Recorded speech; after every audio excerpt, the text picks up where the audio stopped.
Order, order. I call Jim Shannon to move the motion. Mr. Chairman, that this House has considered religious minority persecution in Myanmar. It's something that has been on my mind and the mind of lots of us for some time, and it's been there because we may not know very much about Myanmar in relation to religious persecution, but I'm glad to see my friend and colleague in the gallery, and he, along with I think it was Cecil Rasa, I think was his name, and he told me and told us all about what was happening in relation to persecution in Myanmar. So this debate's been some time coming, and I know there's been great interest through many people for backbench committee debates, so therefore it's taken to now to have that opportunity. So I'm very pleased, and I thank the backbench committee for allowing me this opportunity. It is indeed an honour to contribute to this debate in Myanmar and to speak once again for those whose voices are silenced by violence, repression and fear. And when we hear some of the things that hopefully others will contribute as well, we'll realise just how bad it is in Myanmar. I speak today because freedom of religion or belief is not a peripheral concern, it's a foundational human right. When freedom of religion or belief collapses, other rights collapse alongside it. Freedom of expression, freedom of assembly, access to justice, and ultimately the right to life itself. Myanmar today is a stark example of that truth. Since the military coup of February 21, religious freedom conditions in Myanmar have continued to worsen amid civil war. Very happy to give way. Strangford for securing today's debate on Myanmar, because the religious and ethnic minorities there are facing some of the harshest persecution.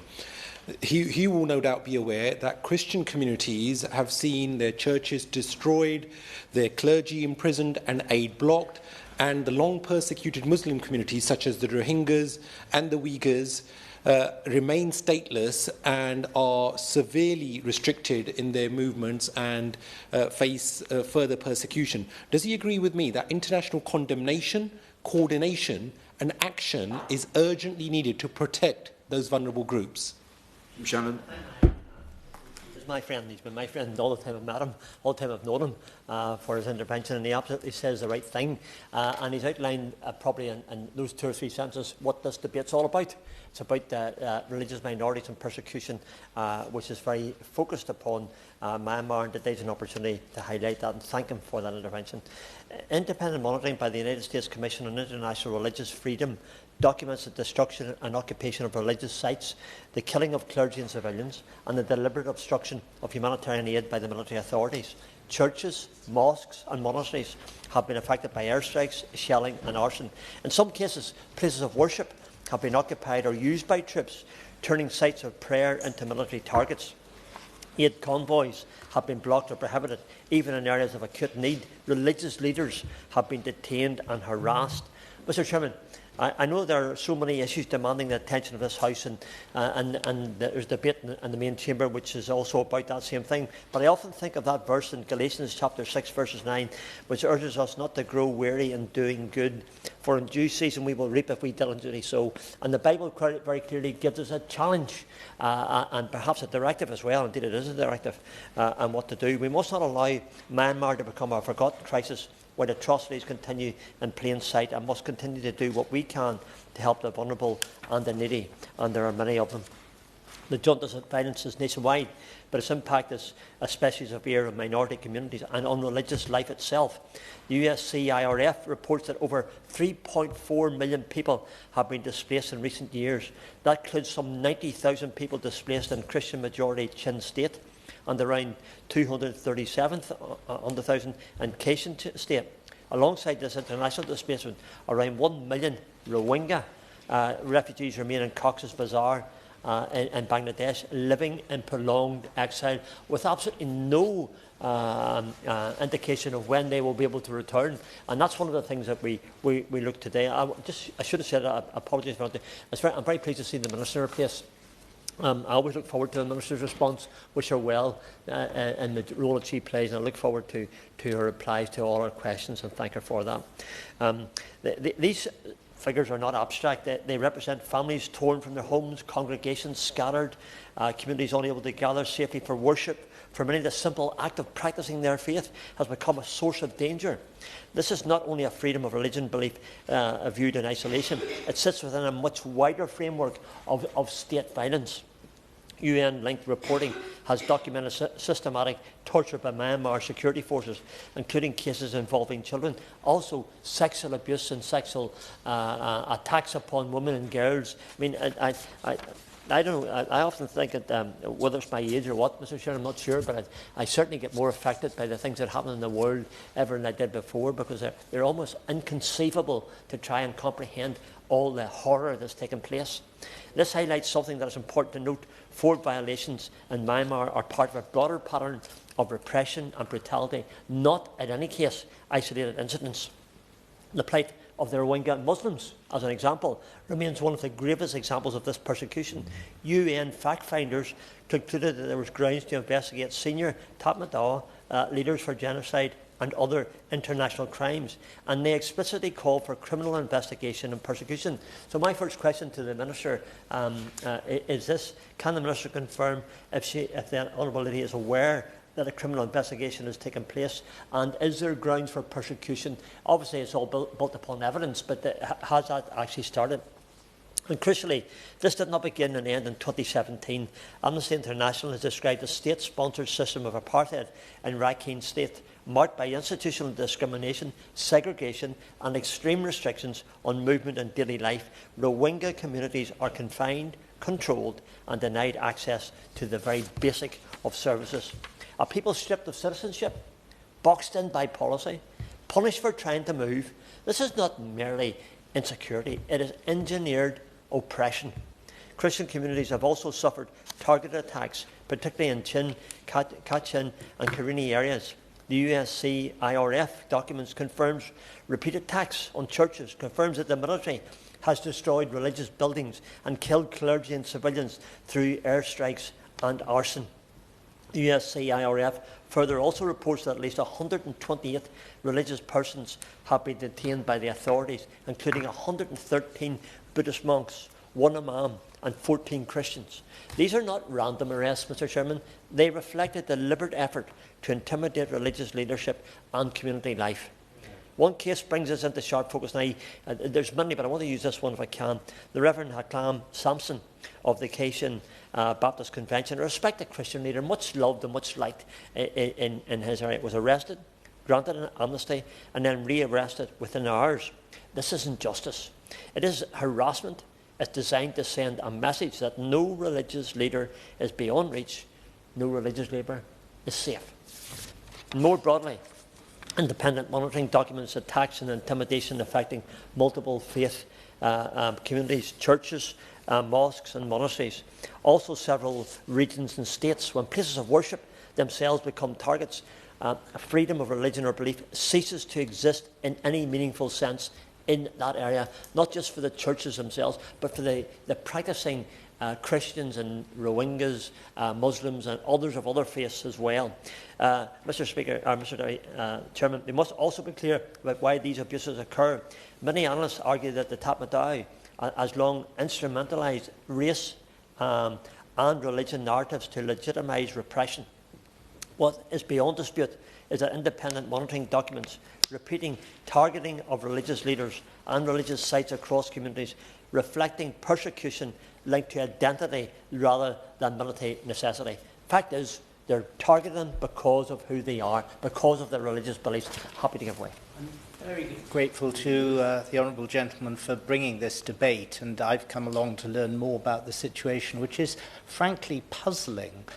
Is it the case that the regime is motivated by some form of extreme religion of its own? Is it just ultra-nationalism? And is it doing all this persecution in order to repress the people and keep them in a form of captivity, or to drive people whom it does not like because of their identity out of the country completely? As always, my honourable friend brings wisdom to the debate and the interventions, and he's right to highlight that the Tatmadaw and authority are using your religion and your race as reasons to legitimise repression. Therefore, as far as they're concerned, they don't want you to have anything, but by focusing on those things, they take away the very right to express your religious belief, to have your race, to have a different culture and a different history. I thank them for that. Another root cause is Myanmar's indiscriminatory legal architecture, particularly its citizenship regime, which will probably highlight the very point the Right Honourable Gentleman has referred to. The 1982 Citizen Law embeds exclusion by typing full citizenship to state-defined nationality categories and strict right criteria, while granting wide discretion over who qualifies. In other words, they discriminate directly and focus upon that directly. Amnesty International documents how this framework has left most Rohingya without full citizen rights, despite generations of residence in the Rakhine state. Citizenship denial is not symbolic, it is operational.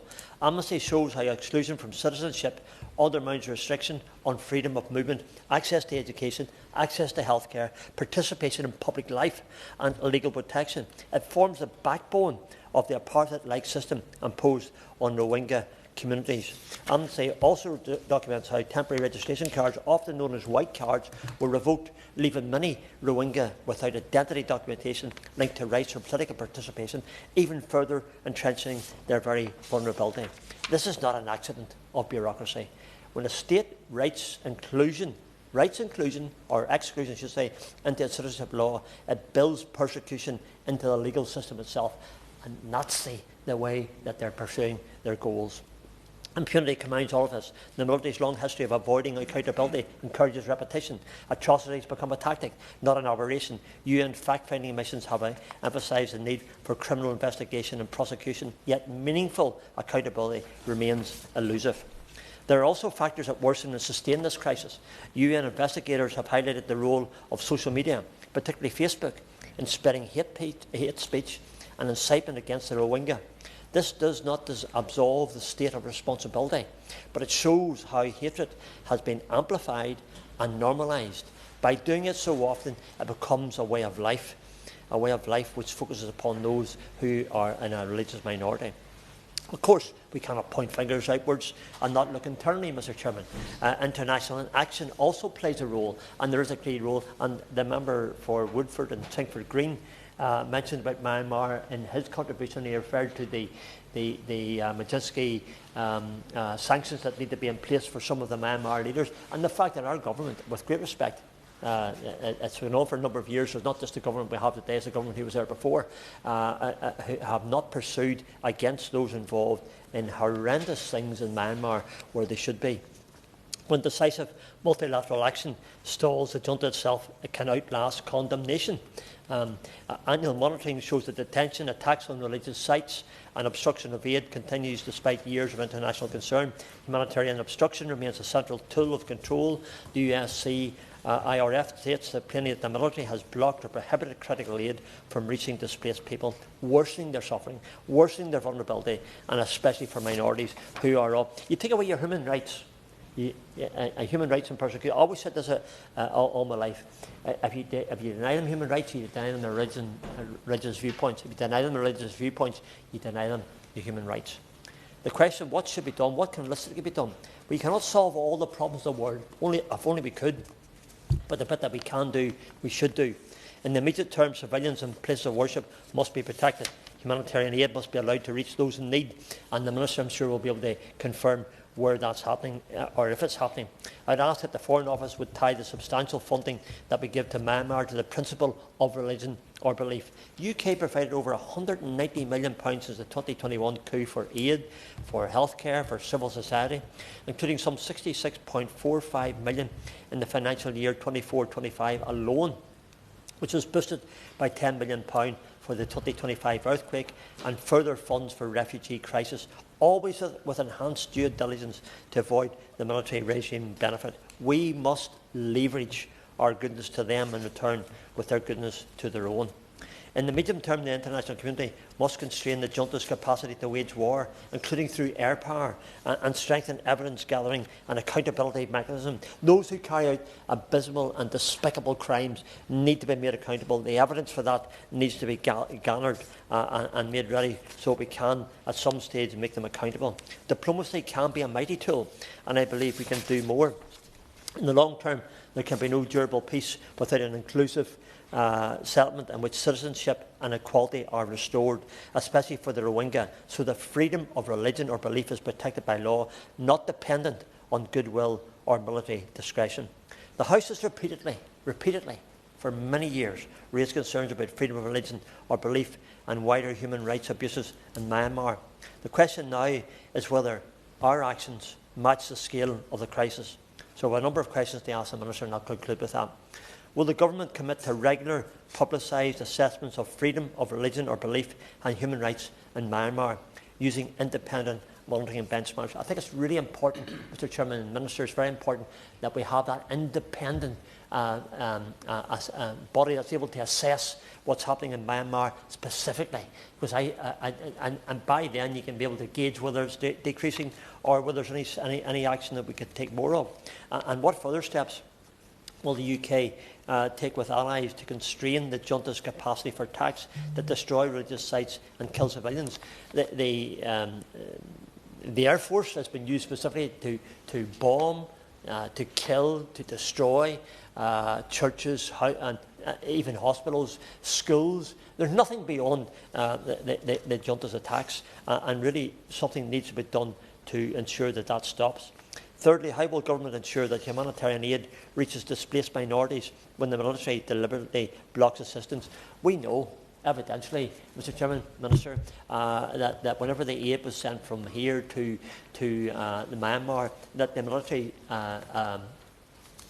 blocked it, put obstacles in their ways, and made sure that the assistance didn't get to the people that it should.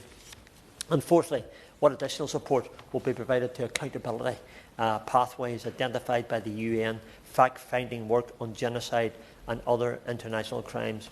Well, I love that the people who have carried out these crimes to be made accountable in this world, in the court of this world, and then jailed accordingly. Now, I'm a Christian. I know that whenever they come to the next world, they'll be accountable then. And we all know where they'll end up. They'll end up here something very warm. They'll end up in hell. But I'd love to see them getting justice here in this world, and they'll get their justice in the next one, because I know that's going to happen no matter what happens. I conclude with this, Mr Chairman. Myanmar's crisis is not only political. It's a crisis of conscience, where identity is punished, worship is targeted, and the law itself, the very thing that the Honourable Gentleman referred to, is used as a weapon. The House must continue to speak clearly, consistently and persistently for those who cannot. And let us not be weary in doing good, and do as we can in Myanmar. And I believe that with renewed focus, we can really reap a harvest of freedom for those who are living in fear in that place. Our job today is to speak to them. They have no voice. Today, we're their voice. Thank you. The question is, this House has considered religious minority persecution Myanmar. Right, I've got four backbenchers who want to speak, so I'm going to take a chance to call you all. About 40 minutes we've got before the front benchers, so that's 44. I think that's fairly easy, about 10 minutes each if you want to take it. Catherine West. Thank you very much, Mr Betts, and it's a pleasure to serve under your chairmanship, and also to, of course, thank the Honourable Member for Strangford for sponsoring this really important debate. And he is, of course, very well known in the House for defending the rights of minority faith groups wherever they're found. And the Backbench Committee was quite right to grant this important debate so that we can have an opportunity in the House to put a spotlight on one of the worst conflicts on the globe currently, but one of the ones which unfortunately does not share as much as other conflicts in terms of attention. And I first wanted to have a debate similar to this myself, but as the member for Strangford was successful in gaining this, I was very pleased to put my name in to speak, and also just to put on record the importance of civil society in these matters. So in my own constituency on the 10th of December, the Human Rights Group, which meets every December on the 10th in Crouch End, has a Right for Rights Day, and Burma, Myanmar is always one of the areas where they seek to highlight the importance of supporting victims of human rights violations and show that humanity can win. I also wanted to put on record my thanks to the Burma Campaign and to other civil society groups which are so active sensitive in this regard. We know that religious persecution in Myanmar is one aspect of the awful ordeal that the people of Myanmar have endured for far too long.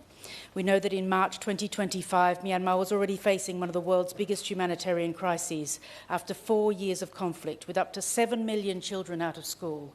Mr. Betts, the impact of this on every family in Myanmar, and indeed the impact of this on the fastest growing region in terms of the economic growth of any region on the globe, is that 7 million children will be out of school, uneducated, and that will dog them for their days and will provide many problems locally in the region.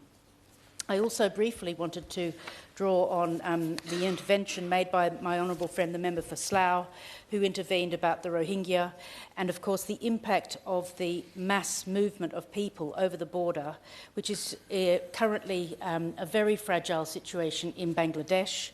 We know that in just a month's time, on the 12th of February, there will be a general election in Bangladesh, and we know that the very fragile situation there could easily be further made difficult through further people movements along that border, which is one of the very militarised areas in this conflict.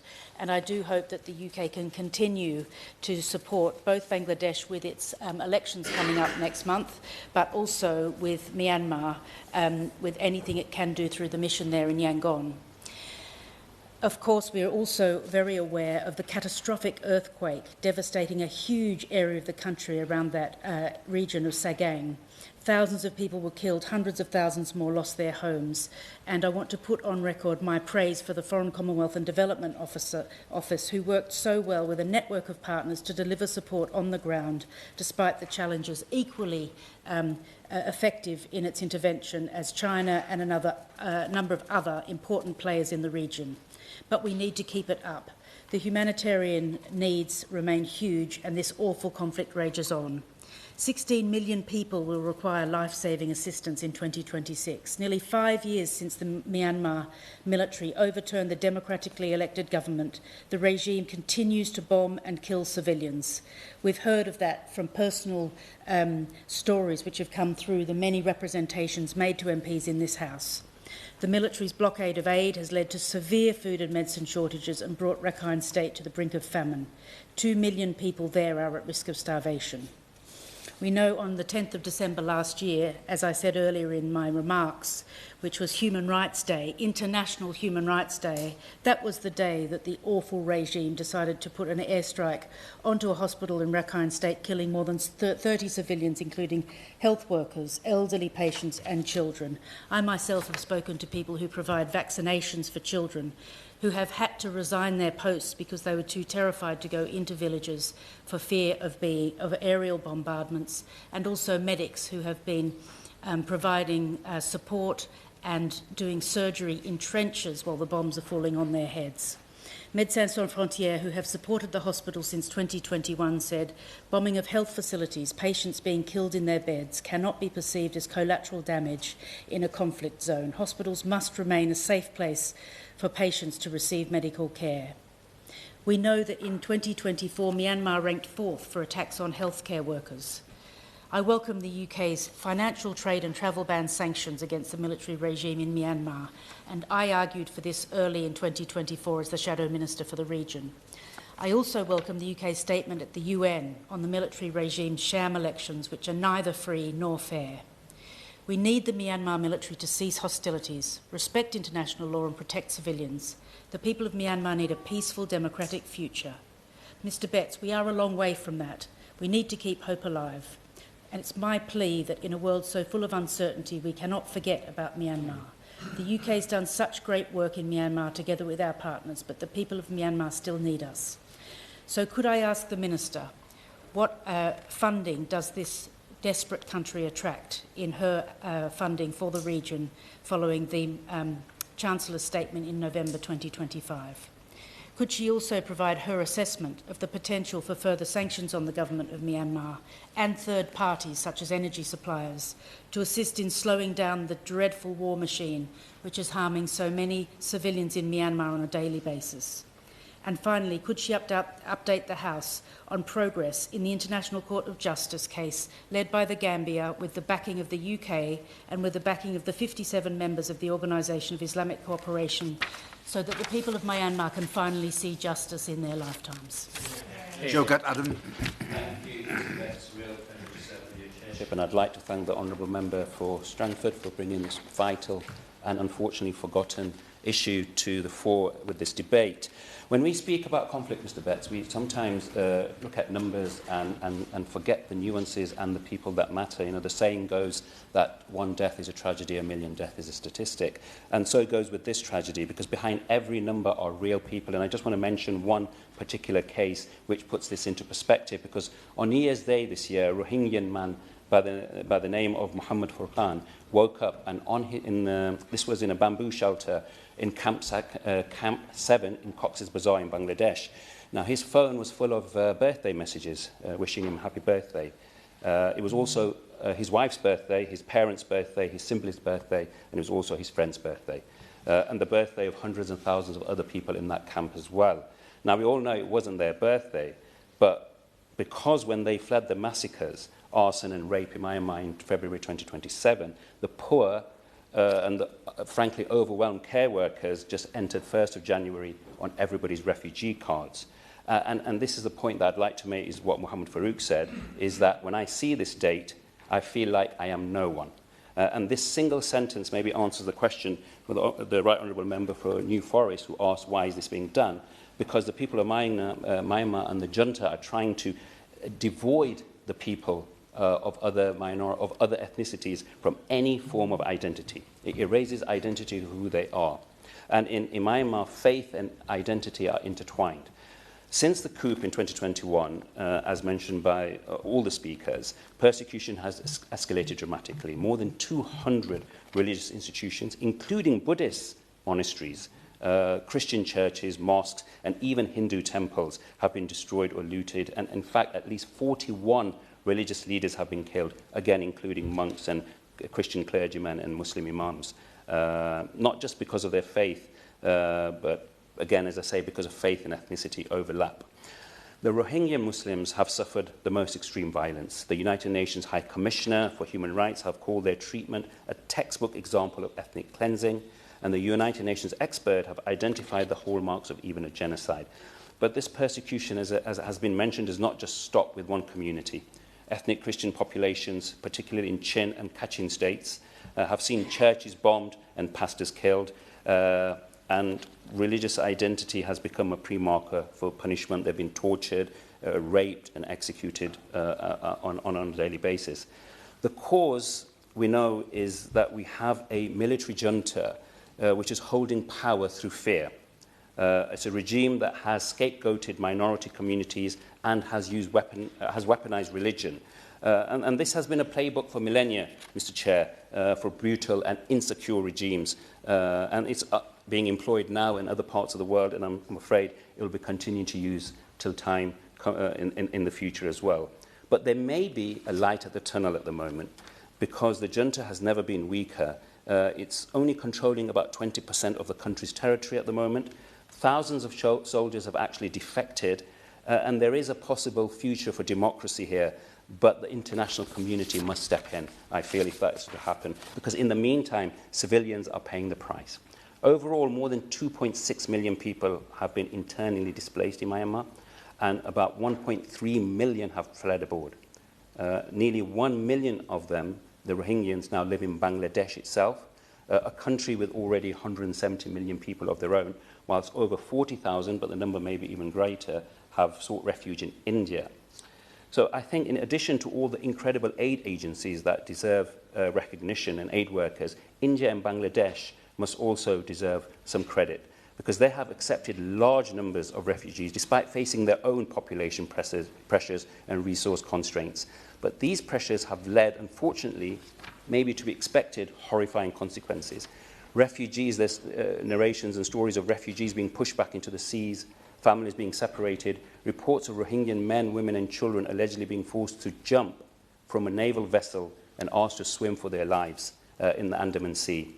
whilst camps in Bangladesh are dangerously overcrowded with fires, disease and violence and rape becoming unfortunately routine. And I feel this is not just this is not really a failure of just humanity or compassion, but this is a failure of international burden sharing. This brings me to our responsibility, Minister. I just want to ask a few questions, the following in particular.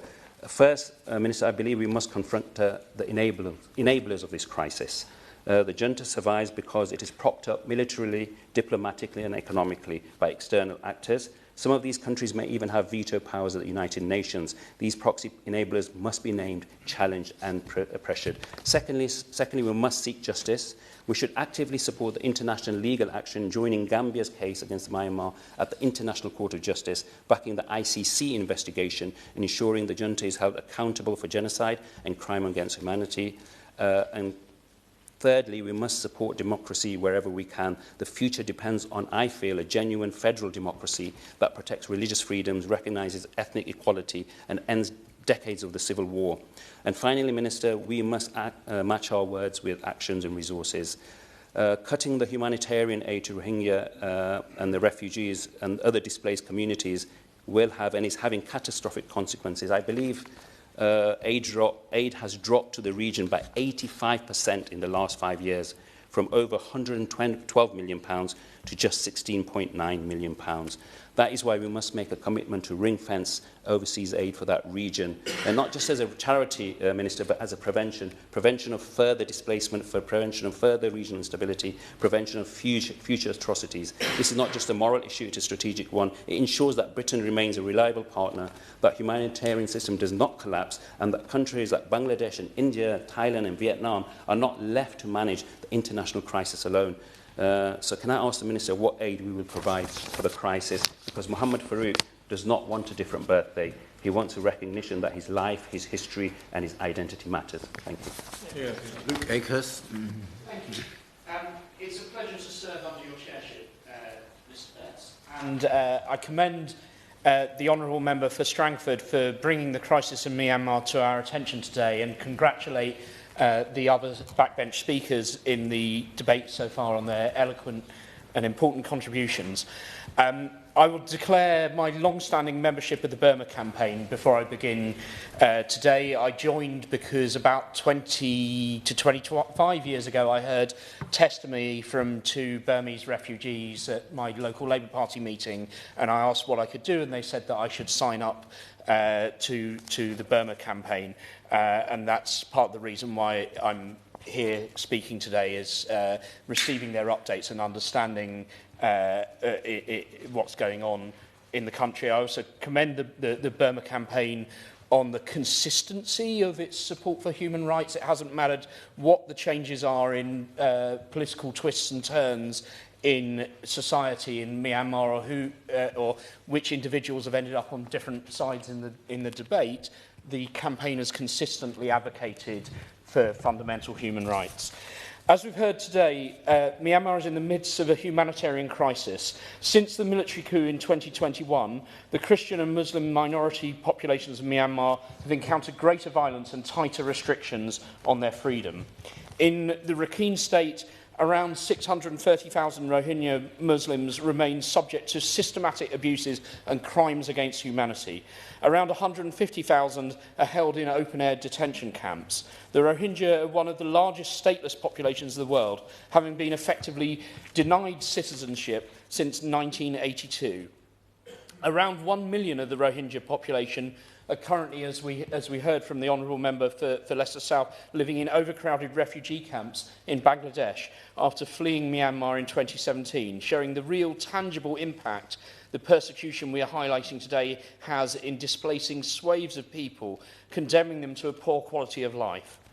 As conflict rages in this part of Myanmar, the Rohingya have been caught between the junta and the Araka army, which the UN has documented committing multiple violations of international law. Both sides have indiscriminately attacked civilians since hostilities between them returned in November 2023. I therefore wanted to ask the Minister if she could assure us that aid to Rohingya refugees and the people of Myanmar will not be cut in the context of the overall UK aid budget. The Arakan army also pursues its agenda of oppression in less direct means. It limits freedom of speech, censors access to international media and communications, arrests journalists and threatens civil society organisations in the area it controls. For Christians, the situation is similarly bleak. Believers have been killed and churches have been indiscriminately attacked. Nowhere has this been more intense than in the landlocked state of Chin, the poorest of Myanmar's 14 states and regions. More and more Christians have been driven out of their homes, finding refuge in churches or displacement camps. Some have even been forced to flee to the jungle, where they are deprived of access to food and basic health care. Last year, Myanmar rose 2 places on Open Doors World Watch list, an annual ranking of the 50 countries where Christians face the most extreme persecution, and now scores in the extreme category of persecution. This categorisation puts the situation facing Christians in Myanmar on a par with places like Afghanistan, Iran and Saudi Arabia. Myanmar is currently in the process of holding a set of elections that no observer could characterise as free or fair. These elections will be an opportunity for the Burmese military to rebrand and put forward a false narrative that it is reforming. Frankly, it won't concern the Burmese military that we can see these elections for what they are, a sham. The military junta have said it themselves, quotes, whether the international community is satisfied or not is irrelevant in their view. These elections are vital in understanding this debate. They will be passed off as a front for the appalling human rights abuses and persecution of minorities we've heard about today. We must stand steadfast against this and reject the idea that these so-called elections give any legitimacy to a malign regime. In April 2025, the UK supported a Human Rights Council resolution calling for the protection of civilians and all minorities. It has also been clear that it does not regard the military regime in Myanmar as a legitimate government. I am pleased that the government has committed to take any steps it can, including sanctions, to bring about peace. Today is an important chance to strengthen our resolve and stand up for persecuted people who need our protection. Can the Minister therefore explain why it's now more than a year since any new sanctions were imposed to cut off money and arms going to the Myanmar military, and assure the House that we will resume imposing such sanctions? We must not allow the religious minority communities of Myanmar to suffer in silence. I join with colleagues across the House today in urging the government to keep standing up for the rights of these persecuted people. By expanding targeted sanctions against those committing atrocities, directing humanitarian aid towards those who need it most, and working through international institutions to hold the military junta and other forces waging war in the region to account. Today, we must reaffirm that the UK will never stand by as religious freedom is crushed and human rights are denied. Thank you, Mr Betts. It's a pleasure to see you in the chair for this important debate on religious minority persecution in Myanmar. And as I've done so often over the years, I sincerely thank and pay tribute to my friend, the Honourable Member for Strangford, the driving force behind the APPG on freedom of religion or belief, for securing this debate and for ensuring that those people who are being persecuted for professing their beliefs, or just importantly, those exercising their human rights not to believe or practice a faith, wherever they are in the world, are not forgotten about. With the world on a seemingly endless cycle, stumbling from crisis to disaster and back again, it would be all too easy to forget or to choose to ignore issues such as the persecution of religious minorities. But it's vitally important that we do not forget, and that we do not allow others to forget or choose to ignore such an issue of fundamental human rights. And no one would wish us to forget or ignore this issue more than the military regime in Myanmar, where for decades a deliberate policy of religious and ethnic cleansing has been pursued as they seek to Burmanize the country. Burmanisation, that belief that the only true Myanmar citizen must be both Burman and, of course, Buddhist. And it was that reason why in 1982 the citizenship law was introduced, the law which stripped Rohingya Muslims of their citizenship, rendering many of them effectively stateless and making them foreigners in their own land. That hideous, racist, sectarian policy excluding minorities from the political process and the limited and social and economic development of ethnic minority communities by curtailing their cultural and religious freedoms. The attempt to erase the identity of everyone who is not both Burman and, of course, Buddhist has resulted in the most appalling repression of religious minority communities, notably, as we've heard, Rohingya Muslims and Christians who have been the primary victims of this ethno-religious Burmese nationalism. Indeed, as we just heard, this year the charity Open Doors has declared that Myanmar has risen up its World Watch List rankings and is now deemed as being the 13th most dangerous place in the world in which to be a Christian. Since 2021, Open Doors has recorded a steep rise in murders, destruction of places of worship and forced displacement, and has now put Myanmar in the extreme category of religious persecution. That state-sponsored religious persecution, as we have heard from every speaker, has caused Rohingya Muslims to flee predominantly over the border to the refugee camps in Bangladesh, where they're having to endure some of the worst living conditions on the planet because they are fleeing what the United Nations has described as an ongoing genocide at the hands of the Myanmar military. Yet so fearful are they of returning that appalling squalor and the overcrowded camps are deemed preferable to the fate that would await them should they return home, where displacement, murder, repression and widespread endemic gender-based sexual violence is every bit as real a threat today as it was in 2017, when over 1 million of them fled to Bangladesh. And it's worth remembering that in 2019 the United Nations described sexual-based gender violence as being the hallmark of the Burmese military's operations in Myanmar. So they're stuck in what's been described as a hell on earth. And for the benefit of members who perhaps weren't here the last time we debated Myanmar and the situation in the Cox's Bazar in Bangladesh, I'll repeat what the journalist and documentary filmmaker Simon Reeves said after he visited one of those camps. He said, "It was like nothing I have seen anywhere on planet Earth. This speaks of a biblical exodus of an entire people terrorised into fleeing. And yet for those people living in that unimaginable horror, that is deemed preferable and safer than returning home."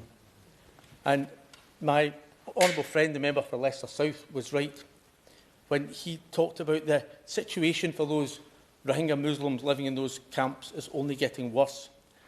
And that is in no small part, Minister, due to the shameful decision of this government to ape the previous government and slash UK overseas aid, leaving Bangladesh, already one of the poorest countries in the world, to shoulder a massively disproportionate share of the cost of looking after more than 1 million refugees.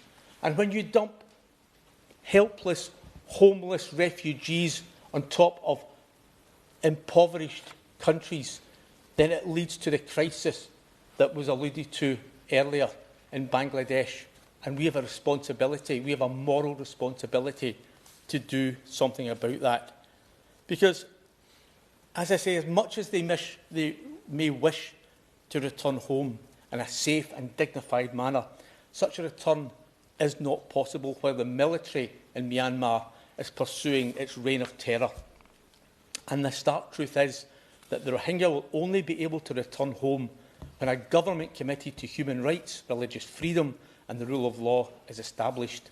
But that prospect, unfortunately, is a long, long way off, because Myanmar, as we've heard so often, is in the grip of a humanitarian crisis, a man-made humanitarian crisis, in which the situation for the country's religious minorities who have remained continues to worsen, and the regime ramps up its persecution of those communities by attacking places of worship, forcibly conscripting minorities into its military, and continuing its genocide of the Rohingya Muslims.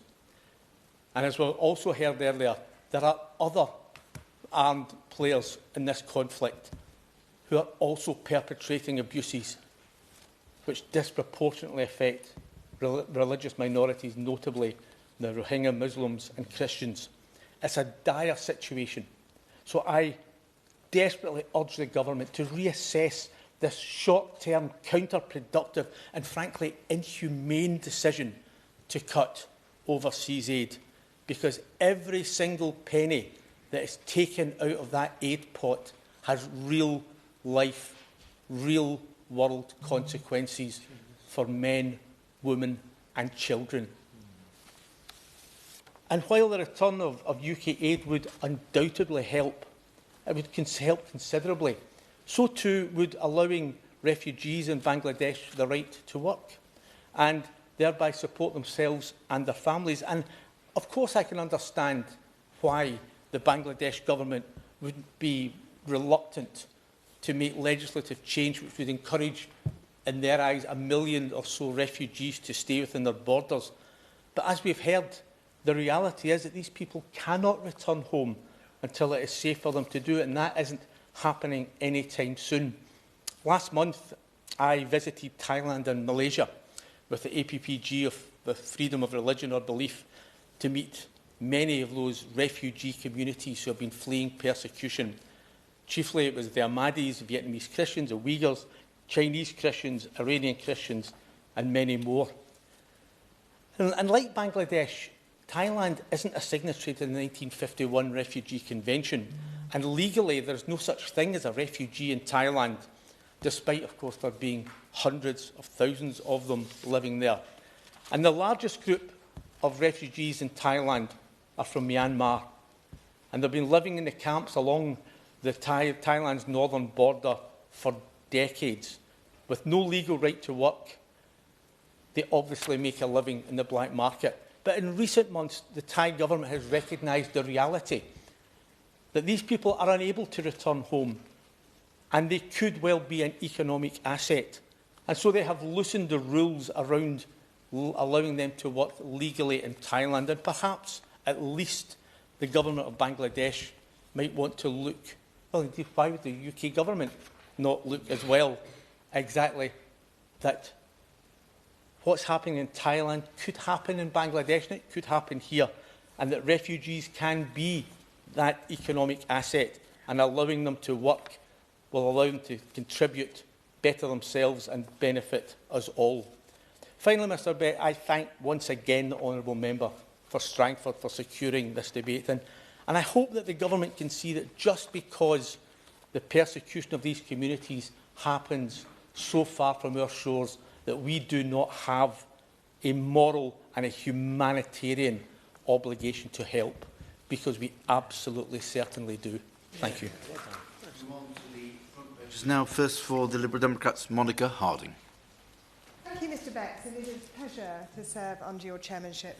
I want to thank the Honourable Member for Strangford who secured this debate and all his work, and all cross-party members who have spoken with such clarity and conviction and so powerfully. Next month marks 4 years since Myanmar's military junta launched its brutal coup against the country's elected government. In the years since, Myanmar has been plunged into a brutal, bloody civil war. The consequences have been devastating, with mass killings, widespread displacement, economic collapse and profound human suffering across the country. Myanmar's military junta has long been the principal driver of repression, including in the sham elections and in particular of the persecution of religious minorities. What we are witnessing today in Myanmar is not random unrest between non-state militias. It is systematic state violence, with airstrikes on civilian areas, arbitrary detention, torture and collective punishment. This is a deliberate, large-scale system of repression, and that system has deep roots. For decades, the Rohingya Muslim population has been subjected to sustained persecution, stripped of citizenship, denied basic civil rights and subjected to repeated military attacks. And today, over 600,000 Rohingya remain trapped in the Rakhine state, stateless, confined to camps, facing severe restrictions on movement, healthcare and livelihoods. More than 1 million Rohingyas have fled the country, primarily to neighbouring Bangladesh, as we have heard, and face appalling conditions the largest refugee camp in the world in Bangladesh, just across the Myanmar border. And Christians in Myanmar have also faced growing repression. Around 4 million Christians live in the country, many of them in ethnic minority regions that have borne the brunt of military violence. Churches have been damaged or destroyed, religious leaders detained, and entire communities displaced from airstrikes and ground offences. These are clear violations of the most basic freedoms: freedom of belief, freedom of worship, and freedom from fear. But this brings me to the central point that I want to make today. The persecution of religious minorities in Myanmar does not occur in isolation. It is part of a far wider assault, an attack not just on specific communities, but on civilian society itself. Nearly a decade ago, when the Rohingya Muslims were subjected to large-scale military operations that drove them into a corner of the country and across borders, that moment should have been a turning point for international resolve. Instead, it became something else entirely. It became a test, and the world failed it.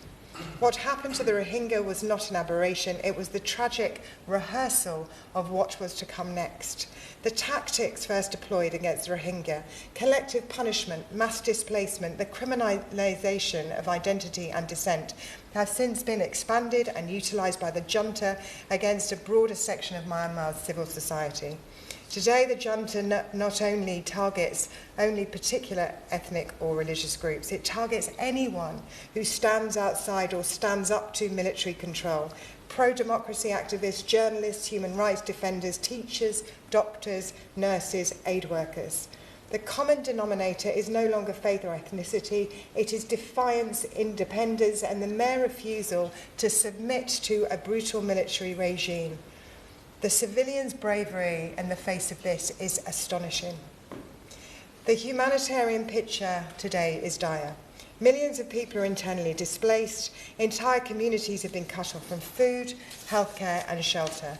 Civilian infrastructure has been deliberately attacked. Aid is obstructed. Local humanitarian workers are criminalised, and starvation and displacement are used as weapons of war. This is a political strategy, a man-made humanitarian crisis, which brings me to the international response, and particularly the UK's. The case for action could not be clearer. There is an urgent need for cross-border humanitarian aid, for sustained support to local partners, and for far less deference to junta permission that is never given in good faith. Yet the government cuts to their aid budget to the lowest level this century, with spending projected to fall to 0.3% of national income by 2027, poses dire problems for Myanmar. 4 years on from the coup, 22 million people require humanitarian assistance. This need has risen, driven by overlapping crises, in part the devastating earthquake earlier this year. OCHA has warned that 16 million people now require life-saving assistance and protection, but yet the programme budget for Myanmar falls in 25 to 26 to 47 million, and the international response is failing to keep pace with the need. The UN's humanitarian response plan for Myanmar is only 17% funded, a dramatic fall from the already inadequate 36% reached at the end of 2024.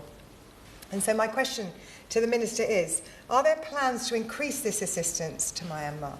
Where does Myanmar sit in the bilateral priority list of the FCDO? And doesn't that underscore the point? Sudan, Gaza, Ukraine, Yemen, Bangladesh, Myanmar, I could go on and on. In the midst of all of this conflict, why is the government now cutting aid to such a low level? The government must get back to its legal commitment to 0.7%. And as the Honourable Member for Argyll Buton Lochaber made, to pile conflict upon conflict makes us less secure. The UN has found localisation extremely difficult, unlike the UK, and the localised approach of the FCDO is very welcome here. The UN agencies themselves acknowledge that Myanmar is a context in which local actors are indispensable because international access is so severely restricted. Military interference through visa delays, travel authorisation refusals and access constraints has significantly hampered UN operations since the coup. The UK has avoided some of these obstacles by consistently supporting a localised approach, funding local actors outside of the UN system, working through intermediaries and supporting informal delivery models and working with local partners. including in areas beyond military control. This is an approach the Liberal Democrats strongly support. However, continued cuts to funding will inevitably undermine localisation, particularly when local actors are left without sufficient backing from the UN system. So can the Minister lay out how this support will continue? The government's sanctions regime also reflects a troubling lack of urgency.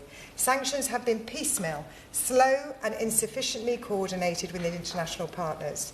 We need the government to coordinate and enforce a new round of targeted sanctions to cut the flow of funds and arms to the junta and aviation fuel that enable the military to conduct airstrikes against civilians. Key economic enablers of the junta remain untouched, while accountability for atrocity crimes remains distant and uncertain. If we are serious about protecting religious minorities and serious about defending democracy and civilian life, then this must change. The government must support international accountability efforts and name those responsible for atrocities rather than hiding behind diplomatic caution. And why will the government not expel Myanmar's military attaché as the representative of a regime committing war crimes? And given that the UK remains the penholder on Myanmar at the UN Security Council, it is in a unique position to lead the global response to the crisis in Myanmar. It is disappointing how little sustained attention the crisis receives, both internationally and in this House. The only substantive debate in this Parliament has followed the government's own statement on the earthquake. So will the government seek a new resolution on Myanmar at the Security Council to stop attacks on civilians and attacks on religious freedom?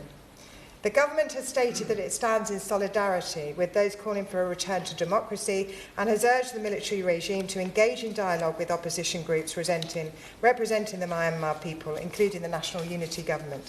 I would therefore welcome an update from the Minister on what engagement has taken place with pro-democracy actors, including the National Unity Government, and what steps the UK has taken to support efforts towards a ceasefire so that humanitarian aid can reach those who need it most.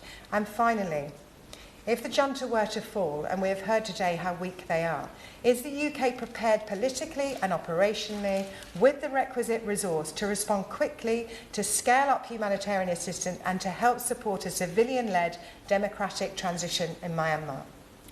The persecution of religious minorities in Myanmar is not a side issue, it is a warning of what happens when authoritarian regimes learn that the world will look away, first from one group and then from everyone else. We owe it to the Rohingya, we owe it to the Christians and other religious minority, and we owe it to the millions of ordinary people in Myanmar who continue, against all odds, so bravely, to resist repression and to hope for a different future. We must stand with them, not step back. Now come to the official opposition, Andrew Rosendale. Thank you, Mr. Betts. It's a pleasure, as always, to serve under your chairmanship this afternoon. And as other members have done, I sincerely congratulate the honourable member for Strangford on securing this important debate this afternoon, and, of course, for his long-standing and tireless commitment to defending freedom of religion and belief around the world. And this debate is the latest example of his efforts. He has once again brought before the House an issue of grave moral urgency and deep international concern, which too often escapes the sustained attention of honourable members across this House. And for that, the honourable member deserves our sincere thanks. Now, Mr. Betts, I've stood in this very place on a number of occasions in my capacity as Shadow Minister for Foreign Affairs to raise the vital importance of defending freedom of religion and belief. Sadly, it is abundantly clear that the assault on the right to believe, to worship, or simply to think freely is not receding. I regret to say that in many parts of the world, it is intensifying, and Myanmar is again the most tragic and alarming example of that decline. It is, sadly, a depressing way to start 2026, is it not, to hear about such tragic circumstances in a country that continues to persist in the second quarter of this century. But it is reassuring, I find, that across the House today we've heard from members of Parliament from, in fact, 6 different political groups with a common theme in wanting to see this tragedy end. And I'd like to thank all members of the House that have helped to play a part in this over many years and have spoken today. The Honourable Member for Slough spoke about the importance of upholding the rights of religious minorities and the need for international action in Myanmar. My right honourable friend, the member for New Forest East, actually hit on a very important point about the motivation behind all this. And I still think there are questions to be answered on this issue. Why such severe repression against religious minorities in this country? And the member for Hornsey and Free and Barnet, who served as a minister until recently and worked on this issue as a shadow minister, also spoke about the fragile situation on the border with Bangladesh and the importance of remembering that issue as part of the overall tragedy taking place in Myanmar. The Honourable Member for Leicester South, who I'm grateful for highlighting that this isn't about one religion, it's about all religions that are being persecuted. Hindus, Buddhists, Muslims and Christians all being persecuted, but particularly highlighting the plight of the Rohingyas. And the member for North Durham, who I must admit I wasn't aware that he had been so involved in the Burma campaign over many years, so I commend him for that. But he also spoke about the appalling humanitarian crisis and the tragic failure, I think, of the global community to highlight this more seriously and to look at so many other issues going on in the world, but we very rarely talk about this. So I think the Liberal Democrat spokesman also made a similar point. And finally, the member for Argyll, Bute and South Lochaber, he spoke about erasing identity and culture. It's exactly what is happening in Myanmar today, and Burmese nationalism. And so I think there is unity amongst all members this afternoon, Mr. Betts. But there's a lot more to be said on this. Religious persecution, I believe, is at the very centre of the wider conflict taking place in Myanmar. The military junta has deliberately targeted religious minorities, whether they be Muslims, Christians or others, as mentioned by members this afternoon, simply due to their faith, identity and ethnicity, which are so deeply intertwined in that country. The result is a campaign of terror that has displaced millions of innocent people and destroyed so many places of worship.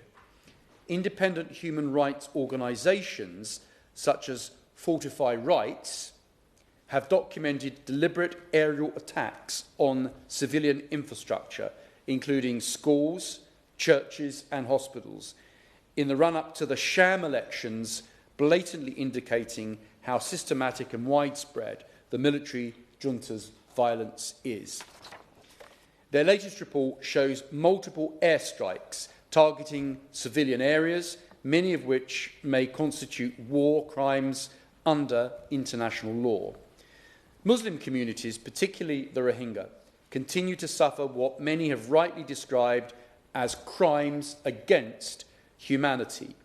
Hundreds of thousands remain in refugee camps in Bangladesh, a nation which admittedly has its own international issues to overcome, while those still inside Myanmar endure what Human Rights Watch has described as apartheid-like conditions, arbitrary detention and systematic deprivation of their most basic human rights. Christians, too, often from ethnic minority communities, most starkly in Chin State, have been brutally targeted. Churches have been bombed, clergy killed, and congregations forced to flee into jungles or makeshift displacement camps. Nor has Myanmar's religious and cultural patrimony been spared, with historic cathedrals, churches being damaged or destroyed in a deliberate attempt to erase identity as well as faith. These all amount to a sustained pattern of persecution carried out by the Tatmadaw armed forces with impunity. As a country, and particularly in this place, we cannot look at Myanmar without recognising our own historical connections to that country. During the period of British administration, Burma was, as it remains today, home to a remarkable tapestry of peoples, languages and faiths. In its latter years as a crown colony, there was at least a recognition, imperfect though it was, that diverse communities could coexist under the protection of shared institutions and a rule of law. That pluralism was and is very much still being violently dismantled by the current regime. The very sense of cultural multiplicity that once defined Burma is now treated by the military junta as a threat to be eradicated. That should matter to us here in Britain, given our role in establishing what is now Myanmar, but perhaps more importantly, because Britain's standing in the world rests on our willingness to uphold the values that helped hold the country together with the borders it still has today in the first place. And so I acknowledge that the United Kingdom has taken a strong stance on Myanmar under both governments. Successive statements at the United Nations have rightly condemned the violence and reaffirmed support for freedom of religion and belief. But we all know that in this second quarter of the 21st century, eloquent statements in international forums are not enough when entire communities are being erased before our eyes. The International Court of Justice case concerning the Rohingyas continues at a glacial pace while atrocities persist on the ground. So, I say to the Minister, what further support is the government providing to the independent investigative mechanism for Myanmar to ensure that evidence is preserved and perpetrators are identified and hopefully brought to justice? And beyond judicial mechanisms, what discussions has the United Kingdom had with counterparts in the region, particularly countries such as China and India, to ensure that those responsible, particularly within the military leadership, face real political and diplomatic pressure today, and not at some intermittent point in the future? Action is required immediately. Despite the UK's imposition of sanctions, including on aviation fuel, suppliers, airstrikes against religious sites continue. Does the Minister believe the current sanctions regime is actually sufficient, or should we go further? And what concrete steps are being taken to close loopholes, particularly on jet fuel, arms transfers and financial flows that continue to enable these atrocious attacks? The government rightly states that freedom of religion and belief is a core human rights priority. But how is that reflected, specifically in our Myanmar policy? Is there a dedicated strategy to support persecuted religious minorities both in Myanmar and amongst refugee populations in neighbouring countries? We know that aid is being deliberately blocked from reaching displaced religious minorities, particularly in ethnic and Christian majority areas. And so what pressure is the UK government exerting, bilaterally and through ASEAN, to ensure that humanitarian assistance reaches those for whom it is intended without interference or manipulation from the junta? Will the government commit to raising once again the crisis facing religious minorities in Myanmar at the UN Security Council? And will the Minister work with international partners to build a stronger coalition in defence of freedom of religion or belief across South and Southeast Asia more broadly? We've seen the United States take a strong stand in defence of persecuted Christians in countries such as Nigeria, and the US Congress's work on freedom of religion and belief in Myanmar. While the findings are grim, they have been instructive. And so what discussions has the Minister had with counterparts in Washington? And is she pressing for deeper American engagement in this issue? Mr. Betts, the United Kingdom has long been a world leader on freedom of religion or belief. So, when dealing with religious regions, what modern political foundations trace back, in part, to this very building, we have a particular responsibility, I believe, to show leadership. If not, for the sake of those suffering today, then to ensure that Britain is not seen as an irrelevant observer in global affairs, but as a nation that still stands up for justice, freedom, and the rule of law, as our forebears have always done. Minister, make sure we leave at least 2 minutes for the mover of the motion to wind up at the end. Thank you. Thank you, Mr. Betts. It's a pleasure to serve under your chairship and to also thank and congratulate the Honourable Member for Strangford for securing this debate, and to thank all Honourable Members for their very thoughtful and powerful contributions. I think there has been, as the Shadow Minister said, some real consensus in the contributions today from across the House, and that is important because it is continues to be with the horror of the situation in Myanmar, a strong sense of our responsibilities as an international community, and also with Britain's history with Burma, that we must do all that we can to support Myanmar moving forward as well to a more positive future, and to keep, as was said in this debate, hope alive.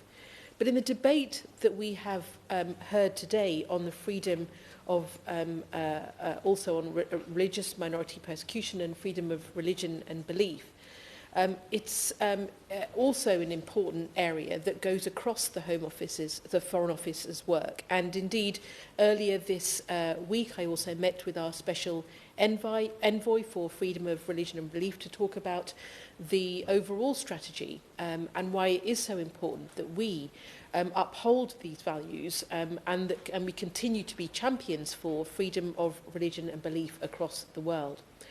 I do want to seek to respond to as many as possible of the points that were raised today, but to make a few opening points. Firstly, that religious persecution in Myanmar is, as I think has been made, point has been made today, a grave violation of fundamental human rights. And it is important, as my honourable friend, the member for Slough, powerfully stated, that we must speak with one voice in condemning these injustices and work together to ensure accountability and protection for the most vulnerable. So let me say that the UK remains steadfast in its commitment to defending the freedom of religion and belief for all. And as honourable members have rightly highlighted, Myanmar's religious minorities have faced decades of persecution, from discriminatory laws like the 1982 citizenship law to long-standing restrictions on worship, on movement and on citizenship. And indeed, since the coup in 2021, religious freedoms have deteriorated even further. And this debate has raised the issues of attacks on religious sites, confiscations, places of worship, widespread destruction, families torn apart, communities displaced. The regime continues to exploit religious tensions, particularly in southern Shan and Rakhine, where ethno-religious nationalism fuels hostility towards particularly Christian and Muslim minorities. And we are also seeing the military weaponise online spaces to spread hate.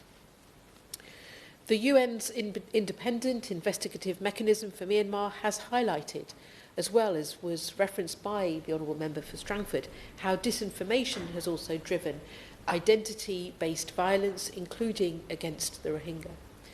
And for the first time, we've also seen brutal violations taken place in predominantly Buddhist regions. Sagaing was also referenced today. It was now one of the hardest hit areas, facing daily airstrikes, village burnings and mass displacement.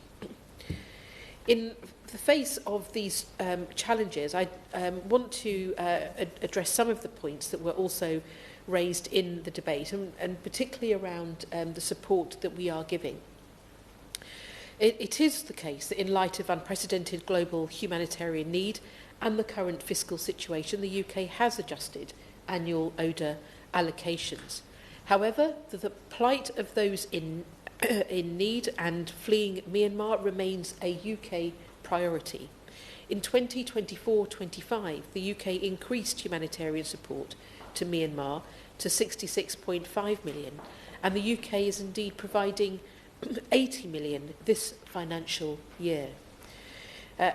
This year, as we provide that 80 million in life-saving humanitarian assistance, it's supporting emergency healthcare and education support as well to the most vulnerable. We also are working very closely with faith-based organisations, trusted actors with deep community ties who are often first on the scene in crises. UK-funded education initiatives are helping make schools more inclusive by supporting minority languages and cultures, so every child feels able to learn. And it is important to reiterate the point that no UK aid goes to the Myanmar military. And this year, through the John Bunyan Fund, we've supported organisations tackle hate crime, misinformation, hate speech, misinformation and online harms that drive discrimination and violence. And we've also trained religious and community leaders to challenge harmful narratives, we've strengthened civil society and develop practical tools to help communities respond. I will give way very briefly. Shannon. One thing to confirm, Minister. I think it's been something that each and every one of us who spoke has brought forward.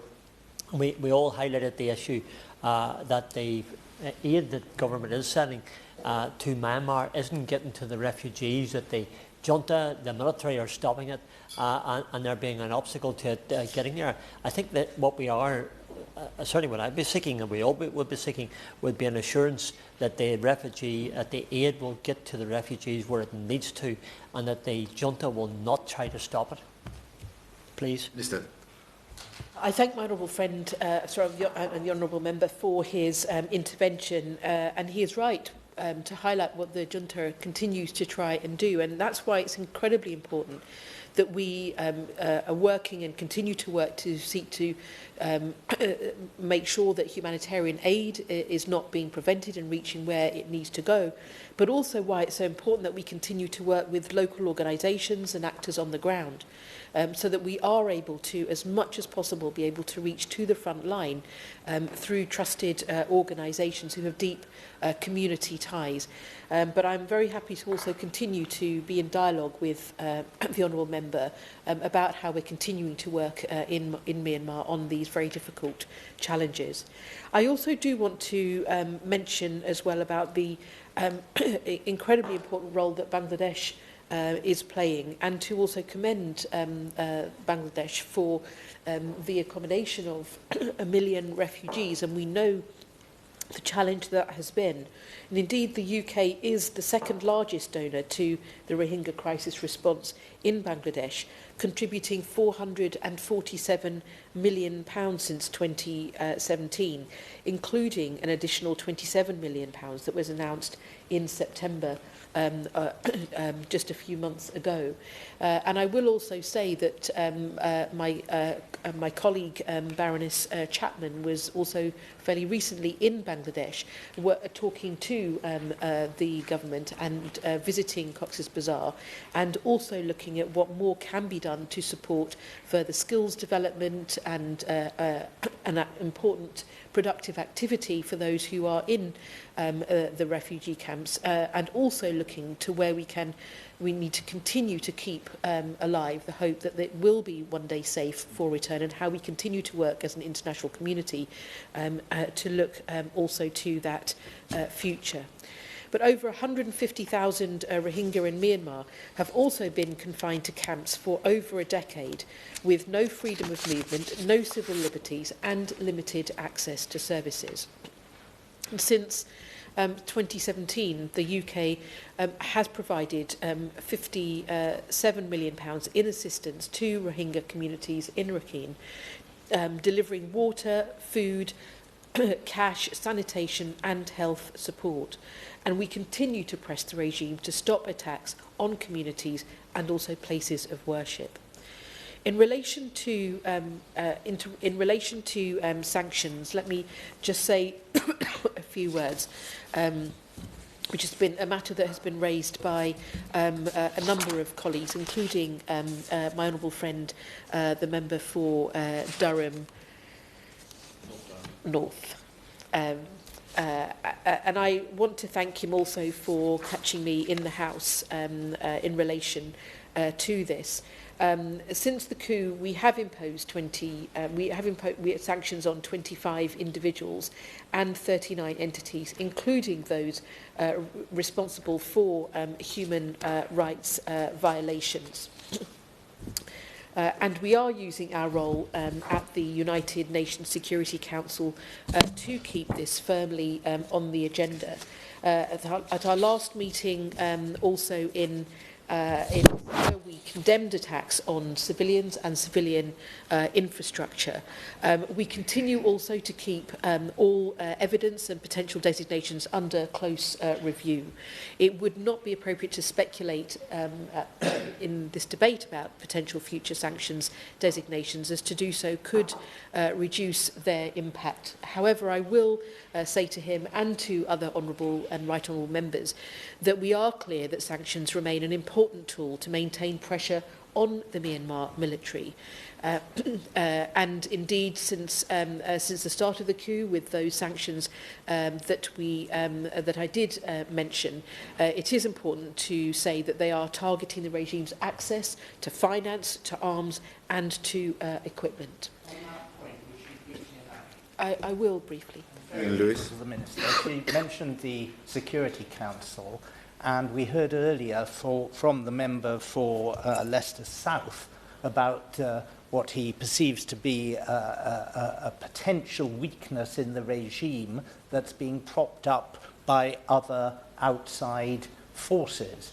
Is it true that Russia has been most supportive of the regime, has supplied most of its aerial capability to bomb, strafe and kill civilians, and has been blocking moves against the regime on the Security Council? What assessment has the government made of the survivability of the regime without military support from Russia?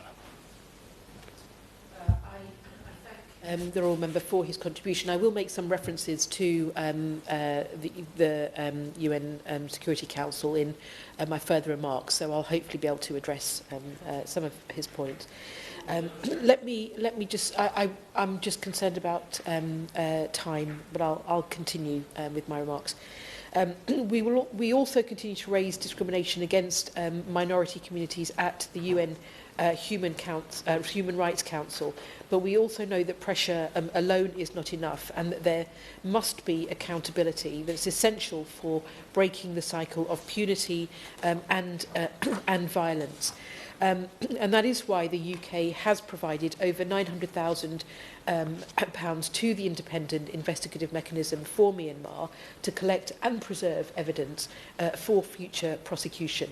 We've also established the Myanmar Witness Programme, a witness project to verify open source evidence and to train civil society organisations to do the same.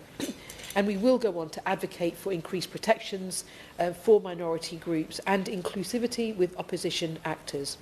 This remains critical for a future transition out of conflict and is key in delivering the aspirations for the people of Myanmar. I just want to make a couple of remarks in relation, firstly, to criminal investigations that the Honourable Member for Strangford also referenced, and the UK is clear that there must be accountability for atrocities committed in Myanmar. We condemn ongoing serious human rights violations by the military regime, and these actions do require further scrutiny, and the UK is supportive of any attempts to bring these issues before the ICC. We support the prosecutor's initiative to investigate these acts. Our assessment remains that there is not sufficient support among United Nations Security Council members for an ICC referral. But as penholder on Myanmar at the United Nations Security Council, we convened 5 meetings in 2025 and will continue to maintain international focus on the crisis. If I could just make a remark also in relation to the ICJ. In 2025, the UK submitted written observations to the ICJ in the case brought by Gambia, which was raised today in the debate, against Myanmar for alleged breaches of the Genocide Convention, alongside Canada, the Netherlands, France, Germany and Denmark. It remains the UK's position that a determination of genocide should be made by a competent court of a tribunal. The UK's intervention at the ICJ presents legal arguments regarding the interpretation of certain provisions of the Genocide Convention, and we are closely monitoring these proceedings that begin on Monday and reaffirm our commitment to accountability and to the international legal order. We also stress, I'm sorry, I do have to wrap up. We also do stress the court's vital role in the peaceful settlement of disputes. I know there are other matters that I haven't been able to address today, Mr. Betts, and I'm sure that we'll continue to have those debates. But in conclusion, the courage of Myanmar's community in the face of persecution, communities in the face of persecution, must remain at the forefront of our minds. I do want to thank those in the Burma campaign and others who are here today, who continue to bring a lot of information into Parliament. The UK government and the UK will continue to stand with Myanmar communities, defending freedom of religion and belief, and supporting those at risk and pressing for accountability, and continue to work internationally for a more just and peaceful future for Myanmar. Thank you. Jim Shannon to wind up. Mr. Chairman, first of all, can I thank all of the honourable members and those who have been here and left as well for their contribution. The honourable member for Slough, as he always does, very clearly highlighted the issue of the Rohingya Muslims and the fragile peace, if it's such a thing as peace, and the fragile conditions that they live in. The honourable member for New Forest East, as always, we all look forward to his contributions in the Chamber, because they're always very applicable to the issues that we have. And his question was, who is behind this and what is their purpose? And they're quite clearly, the junta is focusing upon those who are of religious belief and those who are of a racial belief. The Honourable Lady for Hornsey and Frey Barnett. Okay, God, thank you. A really pleasure to see her in her place, and to thank her for her contribution for this, for her interest in this. We all know it well. I think, Mr. Chairman, you can see almost that the Honourable Lady is de-stressed by not being the Minister anymore, and we very much welcome their contribution. She also referred to sanctions and the need for sanctions, and I'll come to that in a wee minute. The Honourable gentleman, the friend for Shaka, for Leicester South, brings an intelligent thought to this. He referred to the junta holding power through fear, propped up by others outside, and the fact, a really, really important issue, which perhaps maybe was done in the intervention of the Honourable Gentleman for New Forest East, if the junta falters, do we step in or does somebody else step in? And that's something, Minister, maybe you might come back to us on, if you don't mind. The Honourable Gentleman for North Durham didn't know about his particular interest. You know, he did tell me early on today about it. But we thank him for his contribution, for his interest for all those years when he was a Labour Party member. And again, he referred to the elections will not be free or democratic. Also referred to the need for sanctions. The Honourable Gentleman, my friend, good friend, Argyll Butte in South Lochaber, brings his knowledge to these is great knowledge across the world. He referred to sexual violence. The Shadow Minister also spoke about the mass killing, economic collapse, and the Honourable Member for Romford very clearly puts his contribution to this. He referred to perpetrators who have been made accountable. I thank the Minister for her contribution. Minister, one of the things that I asked for, now maybe I'll just say it for the very last one. Will government commit to regular public assessments of freedom of religious belief and human rights in Myanmar using independent monitoring?